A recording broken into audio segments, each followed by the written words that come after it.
بسم الله الرحمن الرحيم. قال الإمام النووي رحمه الله تعالى ونفعنا والمسلمين به وبعلومه في الدارين آمين. لفظ صحيح مسلم daripada Salamah bin Akwa radhiyallahu ta'ala anhu أن رجلا أكل بشماله عند رسول الله صلى الله عليه وسلم فقال كل بيمينك قال لا أستطيع قال لا استطعت ما منعه إلا الكبر قال فما رفعها إلى فيه. Sudah. Satu orang lelaki makan, duduk dengan Nabi SAW makan. Dia makan pakai tangan kiri. Nabi pun bawa dia, kut dia makan tangan kanan. Dia kata lah sampai tak boleh dah besok kata kiri. Tak sampai ni maksud dia bukan dia tak boleh, dia dah besok dia kiri. Macam dia nak makan kekok lah kanan ni, nak makan tangan kanan kekok ni, lah sampai tak tak besok tak boleh. Dia kata mana ulul kibr, tak ada orang yang tak boleh pakai tangan kanan kok dia pakai tangan kiri, melainkan orang sombong. Nampak? Qala dan disebutkan fama rafa'a dia baik, tiba-tiba tangan kanan dia lumpuh. Dia pegang. Pasal apa? Dia nak mau melawan. Dalam Islam, sesuatu perkara yang tidak menjadi kemampuan bagi seseorang kerana uzur yang wajib diukur kewajipan itu, betul tak? Contoh, orang sembahyang, lutut dia sakit, kaki dia gaut, tak boleh berdiri. Salah satu daripada rukun sembahyang itu berdiri. Tak boleh berdiri kenapa? Ukur wajib berdiri, jadi duduk aja. Kan? Benda yang wajib diukur. Kan? Apalagi benda-benda yang lain. Ini setakat bukan uzur pun, tak besok saja. Tak makan tangan kiri, minum tangan kiri. Innama huwa syaitan. Itu perbuatan daripada syaitan. Kan? Yang Nabi punya kanan. Jadi kita lebih memilih kadang-kadang yang syaitan punya. Bukan tak tahu, tapi kita berhujah secara pandai. Konon keruh ya, itu pandai tu. Bukan pandai nama. Jadi dia kata keruh ya, jadi kan memang keruh. Tapi kalau ingat ada pendapat kata haram kalau tanpa tamaduk. Jadi kita makan ni pilihlah yang tangan kanan. Banyaklah tu kan. Janganlah minum togok makruh. Ada hadis dalam Sahih Muslim ada yang cerita pasal minum togok ni. Pakai botol, kan. Togok makruh. Janganlah togok kiri pula tu. Kan. Makruh togok, makruh dengan kiri lagi. Berdiri lagi. Bukan berdiri berjalan tu. Ngomong buli kan. Tak tersadar dah. Itulah. Jadi kadang-kadang yang kita hujahkan dengan makruh, rupa-rupanya keramaan syaitan. Ada satu riwayat saya pernah baca, lebih kurang ada hadis. Orang sahabat tu dia makan tangan kiri. Nabi kata kul biyaminik. Dan Nabi makan tangan kanan. Dia buat nasrani. Tak boleh kata tangan kanan. Tak bisa. Jadi Nabi pun doakan apa? Berkata Attalallahu yadak. Mudah-mudahan Attal ni tak dipakai. Mudah-mudahan tak dipakai dan kanan kau sehingga tangan dia jadi cacat masa tu juga. Mana cacat ni bukan cacat, lumpuh. Jadi lumpuh masa tu juga. Masa kita pun betul tak tiga ni. Bukan pasal putih. Stroke. Paralyzed. Kita pakai orang hospital punya paralyzed. Paralyzed.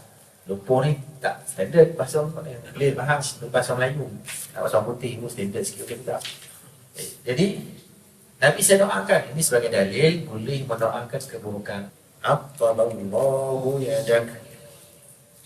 Tak ingat nama orang ini masa belajar Musilu dengan Syekh Nuruddin hadis ni disebut.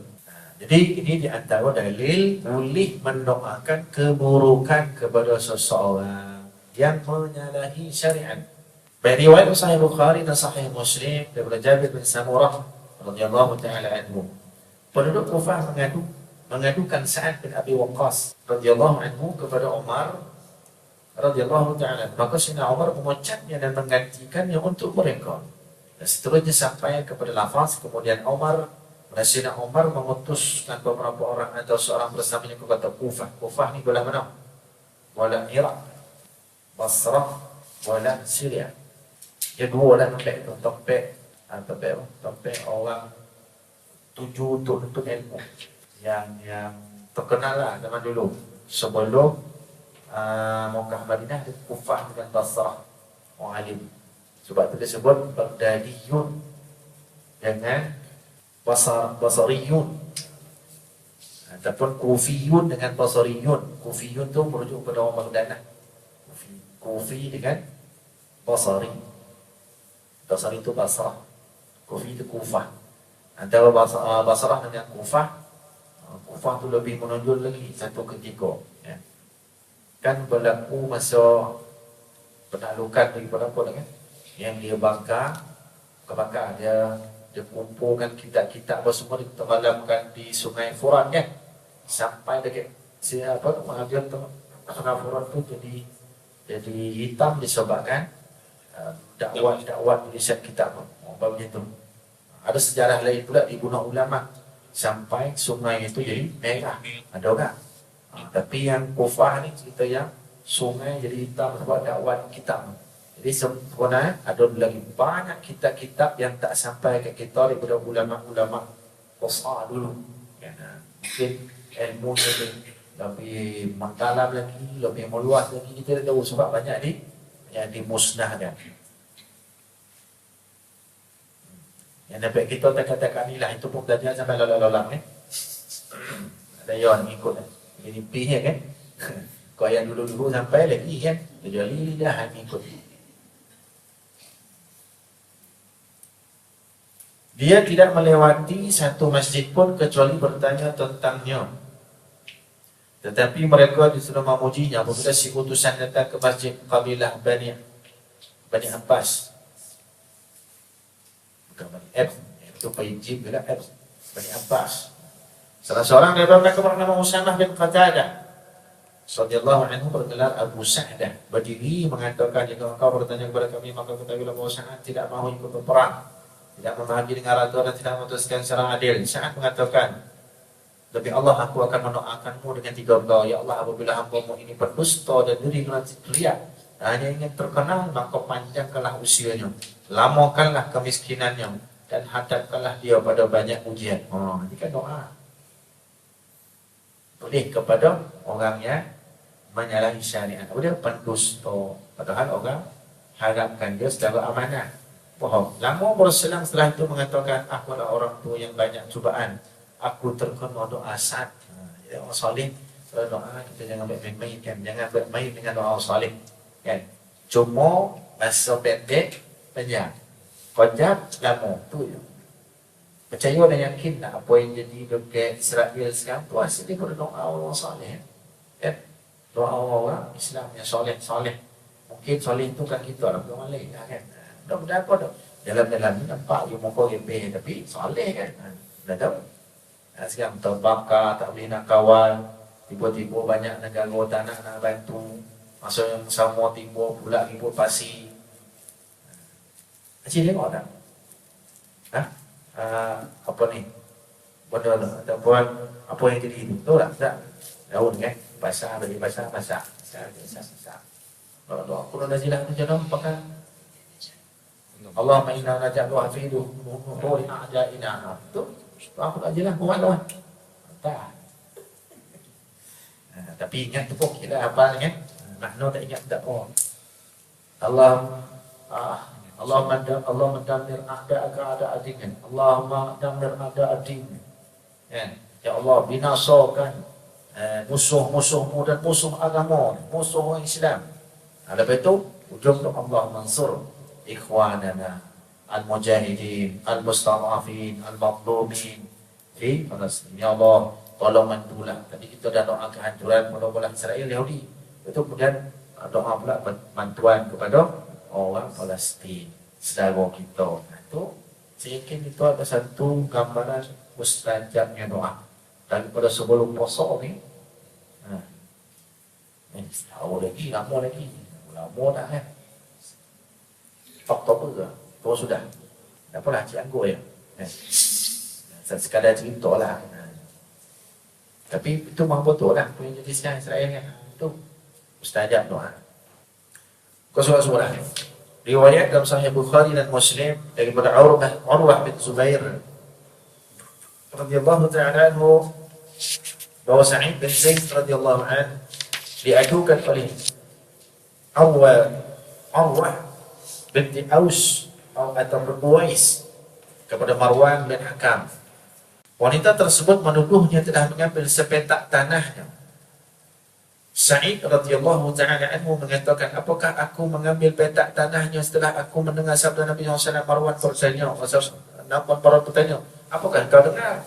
Dia jawab, aku mendengar Rasulullah SAW bersabda, man akhadha shibran minal ard zulman tuwaqahu ila sab'i aradin. Siapa mengambil sejongkal tanah secara zalim, maka tanah itu akan digantung di lehernya sampai sebanyak 7 bumi. Takkan dia nak ambil tanah orang, padahal dia dopan Nabi sebut ke dia ni. Bukan sepetak, bukan sengkal, sejongkal ya. Konon azab pada akhirat dia dengar dengan mulut Nabi sendiri dengar ni. Takkan dia nak ambil dia. Jadi nak dihukumkan daripada tuduhan seorang perempuan terhadap seorang sahabat Nabi. Agak-agak Marwan bin Hakam yang jadi khalifah masa itu nak pakai mana? Marwan mengatakan, dia jadi khalifah masa ni Marwan bin Hakam ni. Aku tidak akan meminta bukti-bukti lagi setelah ini. Mana dia dongak apa dia sebut ni, dia orang dia dongak pada Nabi tu, takkan dia nak dustakan. Setelah itu Sa'id radhiyallahu anhu berdoa, ya Allah, apabila memang wanita ini berdusta, maka buntutkanlah matanya. Nampak? Mana dia kata apa, dia pun tak pasti.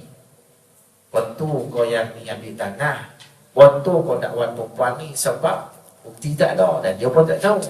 Tapi berdasarkan kepada ni orang yang pernah bertemu depan dengan Nabi, dan Nabi nyebut betul-betul dengan mulut dan telinga dia mendengar, takkan dia tak percaya dia sahabat Nabi. Bila kalau dia percaya sahabat Nabi ni, dah tentu sekaligus bahawa dia meletakkan perempuan ni bohong, dusta. Tapi nak pasti itu tak. Dia pun doa, ya Allah, kalau buat boleh dusta, dia ni pembohong, dia tak doakan sahabat dia ni. Sebab dia tak berani nak kata tu dusta. Kata umpat kau buat tu ni pembohong, betul-betul dan itu. Dan matikan dia di tanahnya. Tanah yang dia tuduh, dia ambil dan sahabat Nabi ni. Mati yang dia ke tanah tu. Setelah itu wanita tadi meninggal dunia sampai kedua matanya buta. Sungguh dah. Meninggal dunia sampai kedua matanya buta. Ketika dia berjalan di tanahnya, dia terjatuh ke dalam sebuah lubang dan mati. Berlepas diri daripada ahli bid'ah dan pelaku maksiat. Riwayat Sahih Bukhari dan Muslim daripada Abu Burdah bin Abi Musa radhiyallahu anhu berkata, Abu Musa menderita sakit parah. Dia tidak sadarkan diri dan kepalanya berada di pangkuan perempuan daripada keluarganya. Perempuan tersebut menjerit, namun Abu Musa tidak sanggup menjawabnya. Setelah tersedar, Abu Musa berkata, dia menjerit ni salah satu daripada perlakuan bid'ah. Kan? Nabi kata, laisa minna man latama al-khudud, man latama al-khudud, bukan daripada kalangan kami orang nampak-nampak pipi, koyak-koyak baju dan menyeru dengan seruan jahiliyah. Wada'a bid'awatil jahiliyah, menyeru semua tu masuk bid'ah. Jadi masa tu Abu Musa dalam keadaan sakit tadi, ada orang yang macam menggatak lah, dia sakit tu kan. Setelah tersedar, Abu Musa berkata, ana bari'un mimman bari'a minhu Rasulullah sallallahu alaihi wasallam, fa inna Rasulullah sallallahu alaihi wasallam bari'a min as-saliqah wal haliqah wasyaqah. Itu kira mengatakan, aku berlepas diri daripada orang, Rasulullah SAW berlepas diri daripadanya. Rasulullah SAW berlepas diri daripada perempuan yang menyerit, mencukur rambut dan mengoyak baju. Itu mengatakan lah. Cuma, biasanya kita faham mengatakan pada orang yang mati. Cuma Abu Musa ni sakit yang parah, yang memang kemudian dia meninggal lah. Cuma sebelum tu dah meninggal. Jadi kepala Abu Musa ni radhiyallahu anhu letak aja pohon perempuan ni, dia macam anak beranak dia lah. Tempat dia beradik dia, keluarga dia, letak tu menyonyori dia ni tak boleh nak. Tahukah dia kata di sini pada perempuan keluarganya, berada di pangkuan perempuan daripada keluarganya. Perempuan tersebut menjerit, namun Musa tak sanggup menjawab. Tak sanggup menjawab tu maksudnya tak boleh nak tahu. Benda tu dia tahu salah, tapi dia sakit pun nak tahu tak boleh. sampai dia pengsan. Bayangkan, pengsan, rukuknya benar. Tapi bila soda disebut benda ni. Dia tak ada guna mono. Ada bari mimman. Mimman, bari amin Rasulullah. Aku berlebihan daripada perbuatan dia tak betul. Sebab fitnah dia ni tu perempuan ni menyogit, dia pun lihat dia seolah-olah perbuatan perempuan tu dibenarkan oleh dia. Padahal dia tak ada yang nak jawab. Lepas tu dia pingsan. Kemudian bila dia sedar, dia teringat sebelum pingsan, perempuan ni menyogit. Dia boleh respon masa tu. Dia tak ada kena-mengena dengan perbuatan salah dia. Kan? Jadi tak boleh nak menyogit. Kata saliqah tadi tu, saliqah sedap bunyi kan, jangan letak nama anak ni. Anak cucu pun saliqah, boleh ni salihah dari sebenarnya saliqah lah kan. Tapi mana tak elok kepada perempuan yang menyogit histeria ketika ditimpa musibah. Tu saliqah. Perempuan yang menyogit tu saliqah. Sedangkan haliqah adalah perempuan yang mencukur rambutnya. Jadi hukum asal perempuan cukur rambut makruh. Walaupun ada pendapat kata haram, itu namanya Syafi'i, kebanyakan ulama makruh. Kan? Sebab ada riwayat hadis Nabi kata rambut perempuan itu adalah mahkota bagi dia. Maka peliharalah ataupun jaga rapilah rambut itu. Itu sampai ada kata tu hadis kan. Di perempuan ni maksud dia rambut itu adalah perhiasan. Atau perhiasan perempuan rambut. Lelaki ni botak tak apa. Bahkan ada hal-hal tertentu, keadaan tertentu lelaki botak tu hukum dia sunat. Antaranya masuk haji kan. Masuk kita apa nama? Lepas sa'i ujung tu kita pernah punya apa? Tahlul.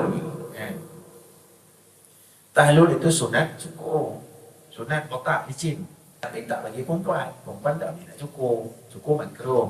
Sebab Nabi Qawal tu mahkota dia. Maksud itu perhiasan, perelokkan, percantikan. Rambut perempuan kena cantikkan. Terutama pada suami lah nak tentu kan. Buat elok. Di shampoo elok, di karan kan. Di karan kecil kan. Karan elok. Kan kalau pakai karan nak kerincing boleh, nak luwi boleh. Tu kalau ada lah rambut kalau buku tetap ada licin lagi ya. Tapi rambut kan. Tapi muda-muda lah ada tu kurang lah kan. Kurang biapi rambut jadi dandan elok lah. Hadis pun ada berbalik tu, dandan elok. Jangan biar berkutu, beranak pinak macam tua, dengan macam garpu. Yes. Elok. Sebab ada hadis ni kan. Jadi orang perempuan kalau botak bukan makruh kecuali dengan sebab darurat sakit apa kan. Ada orang perempuan dia nak bodah kepala macam tu. Anak-anak kan cukup tu tentu dah darurat. Tapi bola-bola barat tu dah jadi satu kebanggaan, satu trend, fashion. Perempuan botak ni dilihat cantik. Dia tahu dah bapak mana nampak cantik. Tapi dah Nabi Qawal tu mahkota. Maksudnya ada rambut bagi perempuan tu cantik bagi dia. Perhiasannya. Dia natural kan dia keluar kan. Ikut orang tu. Kadang keluar lebih. Kadang-kadang keluar gerinting. Itu tak boleh cat lah. Tapi ada orang tanya apa hukum orang perempuan rambut gerinting karannya jadi lui. Boleh tak? Apa hukumnya? Hukumnya harus boleh. Dengan syarat kerinting itu jangan korek pun karan yang tu pun rusak kan. Bagus korek ni air rambut. Belumnya ni dah rusak. Contoh lah kan. Dah rusak. Dengan syarat kena apalah orang yang separuh dah lurus, separuh lagi macam tu. Dah kilat lagi. Itu pandai-pandai lah ijaz kan. Tapi yang penting kau ingat. Rambut tu dijaga oleh elok. Kalau lelaki kau apa, dia normal lah. Tengok rambut kau bagi potong lagi pendek sikit, potong. Sebab itu selain daripada kita memperkemaskan rambut, kita disunat, pakai balok. Di samping kita berikan keseronokan pada lelaki supaya pendek. Dia ada suruh pendek. Dalam pendek kau alah pendek bonan. Jadi gaduh. Tak suruh panjang. Kalau pendek senang untuk gunting. Nak panjang, kalau baju dia panjang. Sekotong-kotong kan. Nanti pun suka hati kan. Jadi ada orang perempuan dia suka ikut dia. Bukan suka lelaki kan. Koden lah. Rambut den. Oh, dia jawab ni. Koden lah rambut den. Tak tahu dah rambut kau. Tapi den nak tengok. Laki-laki tak apa. Bahkan kalau tak ada kait dengan tahlul umrah haji ke apa-apa setakat nak botak kalau niatkan sunnah pun tak dapat pahala sebab ada hadis tentu Jadi ikuti dia Sayyidina Ali radhiyallahu ta'ala anhu. Kan?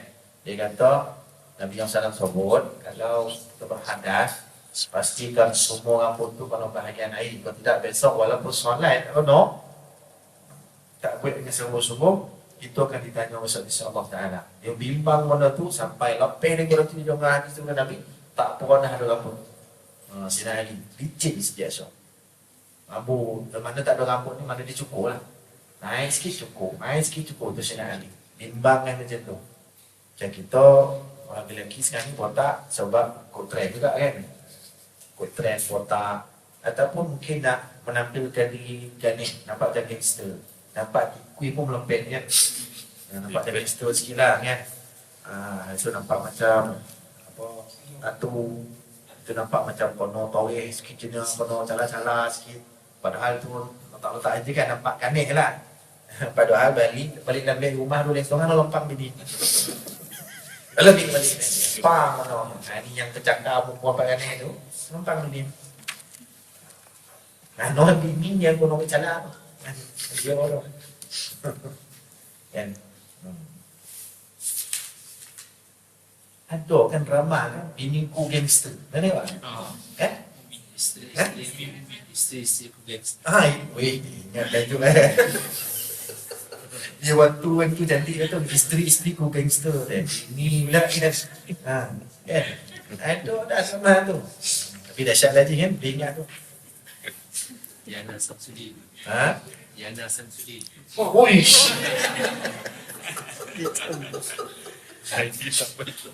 ini kau jago itu ingat pelakon ni Diana Samsudin dah jangan mudah berhenti dah. Ingat tu, Diana Samsudin. Asyad lagi. Tak sia-sia pada sebentar. Baik. Mana ni? Haji Goba Diana ni hilang kau sebab ni. Hilang kau sebab macam ni. Mana ni? 546. Ini tu. Sikit ya. Dalam Sahih Bukhari, dalam Sahih Muslim, daripada Yahya bin Ya'mur. Mengatakan, aku berkata kepada Ibn Umar radhiyallahu anhu, hai Abu Abdurrahman. Abu Abdurrahman ini kenalan dia. Sesungguhnya telah muncul di hadapan kita orang-orang yang membaca Al-Quran dan menyangka bahawa tidak ada takdir dan bahawa segala sesuatu berjalan dengan sendirinya. Mana dia kabarkan baca Quran itu orang Islam. Tetapi keimanannya tentang qada qadar tak betul. Maknanya dia boleh kufur lah. Dia menjawab, jika engkau bertemu dengan mereka, beritahu kepada mereka bahawa aku berlepas diri daripada mereka dan mereka berlepas diri daripada aku. Maknanya, Ibn Umar, sebut Umar, hebat lah. Sahabat Nabi.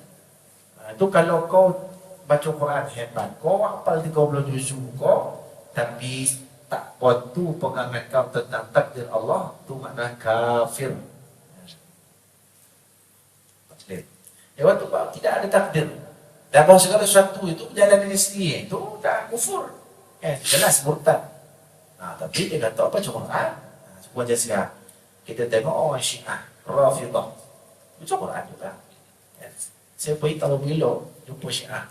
Tapi tahun yang sebelum ni, tahun sebelumnya, yang saya pergi tahun sudah, jumpa Syiah. Sebelum itu tak ada. Sebab masa itu tahun Syiah Iran tidak diberikan, orang Iran tidak diberikan kota berdatang haji. Visa tak diberikan. Dan siapa-siapa orang Iran kalau masuk dengan tujuan umrah atau haji akan dihalang, tak diberi visa.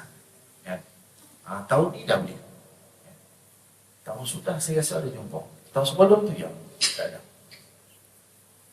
Jadi apa pun negara, 2-3 lah, tak digunakan masuk kawin haji umrah atau ni Iran. Itu agama ini, dia baca Quran banyak musabaqah tilawah Quran dimenangi oleh peserta Iran, sodap semua. Sodap bacaan. Tapi kahwin muta'ah. Faham tak? Kori-kori itu muta'ah. Antara kori itu bersih pun mau pakai desihan, tapi dia bukan pakai jubah semua, dia pakai ragam. Pakai sepeda hitam. Quran bapak sodap baca. Tapi masalah takdir macam sebutan ini, yang ini dia jadi kafir. Saya tak kata lah Syiah tu kafir dah. Cuma orang Syiah ni ada masalah dalam beberapa hal. Dapat akidah, PKK tu tak apa lagi. Tidak artinya sensitif. Baik, dikir ketika mula mencegah kemungkaran. Allahu a'lam. Persoalan yang lain.